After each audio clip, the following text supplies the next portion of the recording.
અમરેલી જિલ્લાના રાજુલા તાલુકામાંથી પસાર થતા ભાવનગર સોમનાથ નેશનલ હાઈવે પર પ્રથમ વરસાદે જ કામની ગુણવત્તાની પોલ ખોલી દીધી છે। ચારનાળા નજીક આવેલા બ્રિજ પર રોડમાં મોટી તિરાડો પડી ગઈ છે, જ્યારે અનેક સ્થળોએ સીસી રોડ ફાટી જતા વાહન ચાલકોમાં ભારે ચિંતા ફેલાઈ છે। સ્થાનિકોના જણાવ્યા મુજબ થોડા દિવસ પહેલા જ સમારકામ કરીને ખાડાઓ પૂરવામાં આવ્યા હતા, પરંતુ પ્રથમ વરસાદમાં જ એ જ સ્થળ ફરી તૂટી જતા કોન્ટ્રાક્ટરની કામગીરી સામે ગંભીર પ્રશ્નો ઊભા થયા છે।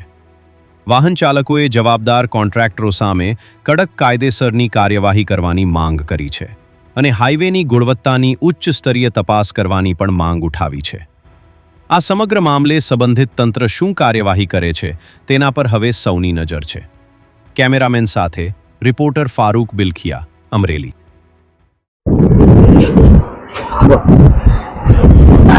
હું અત્યારે રાજુલાથી નાગેશ્વરી બાજુ જાઉં છું અને જેમ કે આપ જોઈ રહ્યા છો કે આ આપણે ભાવનગર સોમનાથ હાઈવે છે, જે કરોડોના ખર્ચે સીસી રોડ બનાવેલો છે, બરોબર। અને હાલ તમે એની અત્યારે આપણે એક જ ચોમાસું થયું, એની રોડની હાલત તમે જુઓ કે એની અંદર કેવડી મસ્ત મોટો તિરાડો પડી ગયેલી છે, બરોબર।